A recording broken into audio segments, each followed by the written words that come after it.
आप सबों को आज हैप्पी टीचर्स डे, क्योंकि कहीं ना कहीं जीवन के एक स्तर पर आप भी शिक्षक हैं और आप लोगों से भी हम लोगों को बहुत कुछ सीखने का मौका मिलता है ना। जब भी हम लोग कोई क्वेश्चंस बताते हैं, कोई टॉपिक डील करते हैं, किसी बच्चे को उस तरीके से नहीं समझ तो उस बच्चे से भी हम लोग को सीखना पड़ता है कि इस बच्चे को कैसे अलग तरीके से इसको समझाएं। तो स्टूडेंट्स भी अपने आप में टीचर्स हैं। Therefore all of you once again happy teachers. एक बार आप लोग अपने लिए ही ताली बजा लीजिए।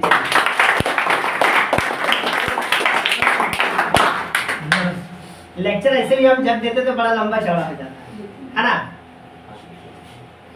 आप लोग एजुकेशन के बारे में पहले से ही बहुत कुछ सुन के रखे हैं, जान रहे हैं कि नहीं? आप लोग एक कोटेशन सुने होंगे, education is the most powerful weapon to which you can win everybody of your life. सुने कि नहीं सुने?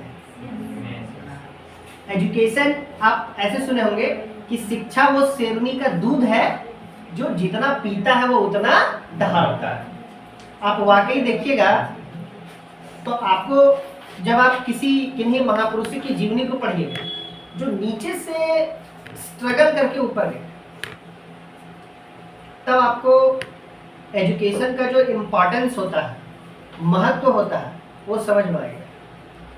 बहुत लोग, हम लोग अभी जिस उम्र में है, छोटे छोटे बच्चे हैं, कितना प्यारा प्यारा बच्चा लगता है, छोटा छोटा 5-6 का बच्चा लगा है ना। तो और कुछ लोग बहुत सीनियर लोग भी हैं, जैसे उधर श्रेया बैठी हुई है, हमको लगता है सबसे पुराने विद्यार्थी में से यहाँ एक है, 2015-16 में या 14 में पढ़ती होगी मेरे पास, ठीक है। तो सबसे पुराने विद्यार्थी भी आज यहाँ पे हैं और कुछ नवीन बेहतरीन जो क्लास 6 के बच्चे हैं, 5 के बच्चे, वो भी यहाँ पर हैं। तो बड़ा अच्छा रहता है जब इतने छोटे बच्चे और इतने बड़े बच्चे एक साथ मिलते हैं, है ना। तो प्रोग्राम जो है वो बहुत, मतलब एक तरह से बोले तो उसमें 4 चांद लगते हैं, ठीक है। आप इनोवेटिव IAS एकेडमी में पढ़ने आते हैं, कुछ बच्चे एकेडमिक्स के लिए पढ़ने आ रहे हैं, 6, 7, 8, 9, 10, है ना, जिनको सैनिक सर पढ़ाते हैं, और कुछ बच्चे कंपटीशन की तैयारी के लिए आते हैं, स्पेशली IAS और PCS के। तो अभी आप देखिएगा शिक्षक का अर्थ, इम्पोर्टेंस और teaching techniques according to time change होते जाते हैं। अब टीचर को वैसा टीचर नहीं रहना है कि हम मार्कर पकड़े या खल्ली पकड़े और बोर्ड पर एकदम बहुत बेहतरीन तरीके से किसी टॉपिक को डील कर दिए और उसके बाद बच्चे अंततः खूब ताली बजा रहे, सीटी बजा रहे कि वाह क्या सर आपने पढ़ाया है ये टॉपिक, शायद मैं जीवन भर ना दूँ। अब ये शिक्षण प्रणाली बहुत पुराना हो चुका है ना। अब वाकई टीचर्स को करना क्या होता है, या इवन कि हम तो करते हैं, भरपूर करते हैं, यहाँ बच्चे बैठे हुए वो भी जानते हैं, उनको गाइडेंस देना है how to study. I need not have to teach, simply I have to teach them how to study. हमको केवल उनको ये बताना है कि आपको पढ़ना कैसे। मैं मैक्सिमम टॉपिक्स मैं ज़्यादा लिखाने का काम करता हूँ, बताते भी हैं लेकिन बहुत कम रहता है पार्ट्स। GS के सेक्शन लंबे लंबे रहते हैं, है ना, जो UPSC या JPSC में जिनसे क्वेश्चंस पूछे जाते हैं तो लंबे लंबे रहते हैं, मैं लिखाता जाता हूँ। उस दौरान होता क्या है, मैं अक्सर कहता हूँ कि इस टॉपिक पर बेहतरीन लेक्चर YouTube पर पड़े हुए हैं, आप जाकर के उनको देखिए। दैट्स डजंट मैटर कि वो किस कोचिंग का है, कौन से सर पढ़ा रहे हैं, उससे हमें क्या लेना है ना। मैं अपने कोचिंग के रहते हुए दूसरे के कोचिंग का वीडियोस देखने के लिए बच्चों को कहता हूँ, कहते कि नहीं कहते? हमेशा कहते हैं। झारखंड में मैक्सिमम जितना टॉपिक्स हम पढ़ाए, डायरेक्ट बोले कि हम सीधा लिखा दिए, आप वीडियोस उसको देख लीजिए। तो हार्डवर्क तो आपको करना ही है if you want to success in your life as early as possible, then you have to do hard work as well as smart. अगर आपको हार्डवर्क के साथ स्मार्ट वर्क करना आता है तो आप अपने जीवन के अर्ली स्टेज में सक्सेस को अचीव कर लीजिएगा। अदरवाइज हम लोगों के जैसा वही 80 साल हो जाएगा और हाथ में कुछ रहेगा ही नहीं, ठीक है। कुछ बच्चे हमारे पास इतने मेधावी किस्म के हैं कि वो 10th के बाद IAS PCS की तैयारी करने के लिए आए हैं, है ना।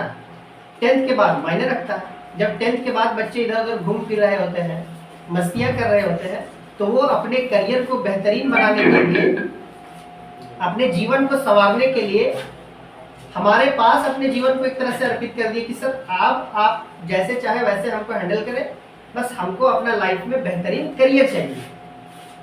क्या नहीं? कुछ बच्चे लोग यहाँ ऐसा है, अमित हमारे बीच बैठा हुआ है, हरिनाथ अमित बैठा हुआ है, इनका प्रोग्रेस अभी देखने लायक है। मैं अक्सर क्लास में या इवन अभी यहाँ से भी आप सभी के बीच इन सब का तारीफ कर रहा हूँ कि क्लास 10th में इनका जैसा प्रोग्रेस था, अभी जैसा इनका प्रोग्रेस है, आसमान और जमीन का अंतर है, ड्यू टू हार्डवर्क, है ना। तो आप, दूसरी बात है कि टीचर्स का एक काम मैं बताया कि समय के साथ हम लोगों के टीचिंग टेक्निक्स में बहुत सारा चेंजेस आ रहा है, जिसमें से एक काम अभी हम बताएं कि अब हम लोग को बहुत बेहतरीन तरीके से बोर्ड पर चीज़ों को डील करना नहीं पड़ता। अगर आप एकेडमिक्स के बच्चे हैं, 9-10 के बच्चे, तो करना पड़ेगा, फिक्स है ना। मैं बात कर रहा हूँ वैसे बच्चों की जो तैयारी करने आए हैं विशेष नौकरियों की, IAS या PCS की। मैं SSC बैंकिंग रेलवे की क्लास अभी चला दे रहा हूँ, मेरे पास 2 ही क्लास चल रहे हैं, IAS और PCS, बस 2 ही चल रहे हैं। और PCS में भी specially JPSC, not other state PCS like BPSC and UPPCS, वो सब नहीं चल रहा, बस 2 ही चल रहे हैं। 2 ही चल रहे हैं, तो उसमें से तो हम बता ही दिए। मैं ज़्यादातर लिखाता हूँ और टॉपिक्स बताता हूँ, आप यहाँ से कवर कर लीजिए, सिलेबस भी जल्दी होता है। दूसरा चीज़ है, हम लोगों का एक सबसे बड़ा इंपॉर्टेंट चीज़ होता है, वो बच्चों में होता है value addition. Do you know about value addition? What is value? Anybody can answer me? महत्व, यस। आप लोग कुछ दिन पहले सुने होंगे, अखबारों में पढ़ते होंगे कि कोई नई PCS अधिकारी बनी, है ना, वीडियो बनी, CO बनी, डिप्टी SP बनी इवन, और 5,000 रुपये घूस लेते रंगे हाथ पकड़ी। Then you have to assume that when she और ही, जब वो सर्विस को ज्वाइन की होगी, चाहे आप डिप्टी SP के रूप में ज्वाइन करें, डिप्टी कलेक्टर के रूप में ज्वाइन करें, तो आप सोचिए कि आपके घर परिवार, आपके शिक्षक महकमे में कितनी खुशी रहती हो। अनुमान लगा सकता है? खुशी का ठिकाना नहीं रहता है, कितना लोग से खुशी बर्दाश्त नहीं होता, 4 दिन रोता है। अगर एक डिप्टी SP से बात हो रहा था, अभी नया उसका सिलेक्शन हुआ बड़ा तरफ से, तो पता चला जब रिजल्ट आ रहा था तो शिवलिंग को पकड़ के रो रहा था। बात समझ में आ रहा? नाम नहीं बोलेंगे नाम नहीं बोलेंगे यहाँ से, क्योंकि अब आप देखिए, आज ही बात हो रहा था उनसे, हम कोशिश कर रहे थे कि आज के दिन किसी विशेष पर्सनालिटी को बुलाया जाए।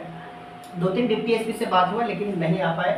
कारण है वो लोग भी कहीं पूजा पाठ के लिए खुद को ये किए हैं, घूम रहे हैं। एक से बात हुआ, मेरा दोस्त है वो भी, तो बोला हम संडे में टाइम देंगे। आप लोग को भी हम बोले होंगे, है ना, पहले वो एक बार आ चुके हैं, तो संडे को वो आएंगे। तो आप देखिए, वैल्यू एडिशन यही हम लोगों के बीच सबसे बड़ी रिस्पॉन्सिबिलिटी रहती है टीचर्स का, कि बच्चों के बीच वो कैसे वैल्यू एडिशन करें। आप बड़े बड़े अफसर बनते हैं, कितनी मेहनत के बाद बनते हैं, और मात्र चंद पैसों के लिए आप धरे जाते हैं, पकड़े जाते हैं, और उसमें मुंह छिपाते चलते हैं कैमरा के पास से। आप कभी देखिएगा, और महिला अधिकारी भी आज का डेट में घूस लेने से पीछे नहीं रहते। असली चोर जो होता है, बोलने में थोड़ा पटाख लग रहा है, सुनने में भी लगेगा, लेकिन ये हकीकत है। असली चोर जो है ना, सरकारी विभागों में ज्यादातर भरे। कि जो रोड में खस्सी पटरों चुराते हुए पकड़ा जाते हैं, उनकी तो मजबूरियां हैं, बेरोजगारियां हैं कि वो चोरी कर रहे हैं, उनको पेट चलाना है। लेकिन जो आप सरकारी अधिकारी हैं, अफसर है, 2-3 बॉडीगार्ड देती है आपको सरकार, घर देती है, बंगला देती है, आपको सब कुछ प्रोवाइड करती है, एक हैंडसम सैलरी देती है, और उसके बाद आप ऐसे कुकर्म करते हुए पकड़े जाते हैं, तो इसके लिए जिम्मेदार आप नहीं हैं। इसके लिए जिम्मेदार आपका घर का परवरिश, और हम जैसे शिक्षक हैं जो आपके अंदर ये वैल्यू एडिशन करने में फेल हो। पढ़ा तो लिया हमने, पढ़ा लिए बहुत अच्छे से, हमने आपको मार्गदर्शित किया, आपने अच्छा मेहनत किया, स्मार्ट वर्क किया, आप अफसर बन गए, आप डॉक्टर बन गए, आप इंजीनियर बन गए। अभी हमारा एक दोस्त है, JEE है वो भी, है ना, तो खैर अभी तो नया ज्वाइन किया है, अभी हम नहीं बता सकते कि कौन कैसा है। लेकिन मैं देखा हूँ अक्सर लोग सर्विसेज में जाते हैं तो पहला उनका चॉइस रहता है, अरे सैलरी छू पाएगी यार, मतलब try to understand what he is telling. पहले से उसका दिमाग में माइंड मेकअप है कि हमको जाना है और लूटना है, तो इस चीज से बचे। आज का डेट ऐसा हो गया, समय ऐसा हो गया, as you know that India is a democratic country, भारत कैसा देश है, and due to digitalisation every public are aware about their rights. सारा पब्लिक जो है वो अपना अधिकारों को क्या क्या है जान लिया है। अब ये वो जमाना नहीं है जहाँ जैसे है ना, पुराना जमाने में क्या होता था, एक थाने का दरोगा भी एक गांव का प्रधानमंत्री से काम नहीं होता था। लेकिन आज के डेट में देख लीजिए, 4 कैमरा, बंदूक छोड़ दीजिए, आपके पास 4 कैमरा ऐसे लगा देंगे, उसके बाद आपको सोचना पड़ेगा कि हमको क्या बोलना है। तो सबसे बड़ी जिम्मेदारी हम लोगों के पास होती है कि आप यहाँ से एक अच्छे अधिकारी ही ना बने, एक अधिकारी ही ना बने, बल्कि एक बेहतरीन अधिकारी बन के निकले, जिससे आपको लाइफ में सरवाइव करने में किसी तरह का दिक्कत ना हो, आपको जॉब करने में दिक्कत ना हो। जॉब लेना आसान है, लेकिन जॉब में 60 साल तक टिके रहना आजकल मुश्किल है। क्यों? क्योंकि उसके अंदर वैल्यू एडिशन नाम का कोई चीज नहीं हो पाएगा। तो जब भी आप अधिकारी बने, खासकर मैं वैसे बच्चों के साथ बात करना चाहता हूँ, बोलना चाहता हूँ या एडवाइस देना चाहता हूँ, जब भी आप अधिकारी बने और आपके पास कोई गरीब आता है, कोई बेसहारा आता है, कोई बीमार आता है, कोई बूढ़ा आता है, कोई पब्लिक आता है, तो आप ये मान के चलिए कि हमारा मालिक आ रहा है। आप गवर्नमेंट सर्वेंट हैं, मालिक नहीं किसी के, मालिक पब्लिक होती है, प्रधानमंत्री तो मालिक ही नहीं है। समझ में आ रहा है कि नहीं आ रहा है? ये भावना के साथ आपको अधिकारी बनना है, और जब आप ऐसे अधिकारी बनते हैं तो आप एक सफल अधिकारी बनते हैं, अपने लाइफ में सक्सेसफुल ऑफिसर बनते हैं, और आपकी ख्याति न केवल एक जिला में बल्कि पूरे देश स्तर पर फैली जाती है। बहुत बेहतरीन अधिकारी के रूप में आप उभरते हैं। तो ये रिस्पॉन्सिबिलिटी आज के टीचरों में बहुत अधिक इसका बर्डन बढ़ गया है कि कैसे हम लोग केवल ना एक अधिकारी निकाले, बल्कि एक ईमानदार कर्तव्यनिष्ठ अधिकारी के रूप में आपको हम लोग कैसे बेहतरीन बना सके, इस बात की जिम्मेदारी सबसे अधिक आ गई है। तो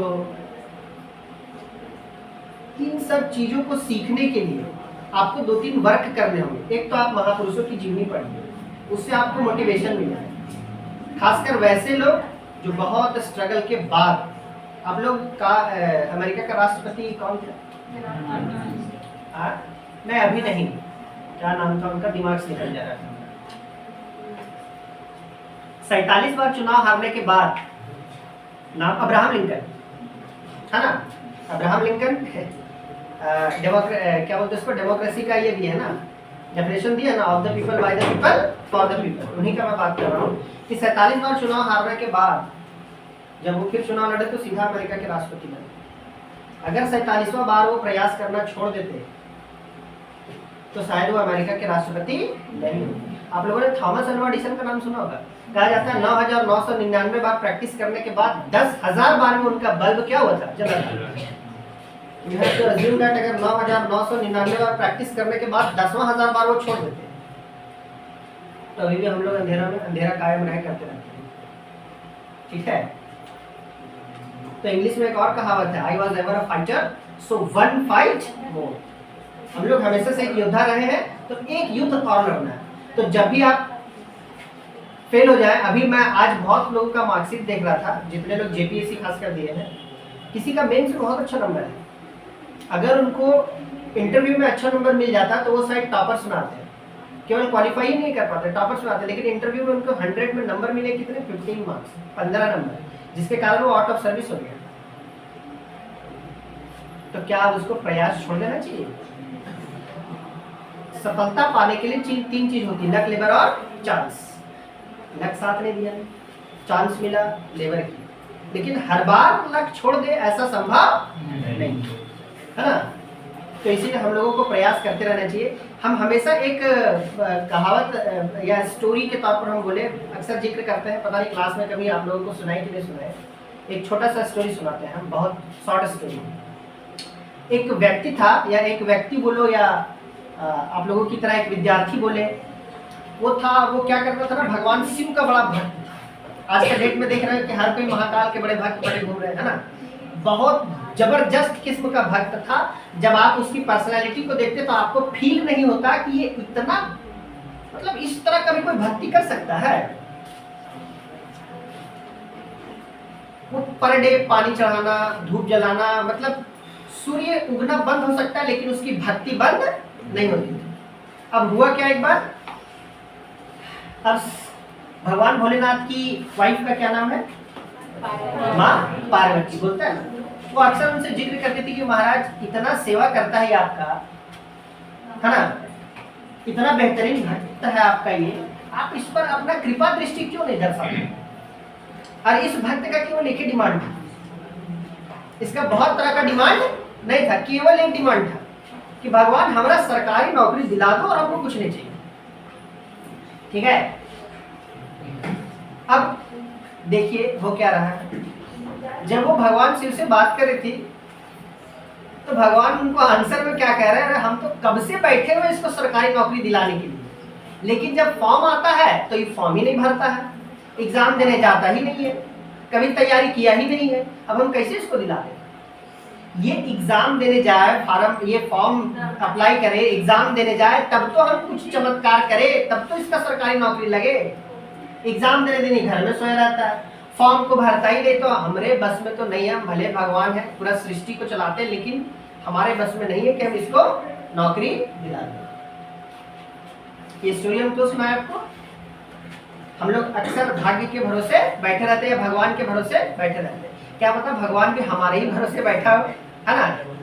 तो इसीलिए हम लोगों को हमेशा कंटिन्यूअस, बिना थके बिना रुके, लगातार क्या करते रहना है, मेहनत करते रहना है बिना रुके।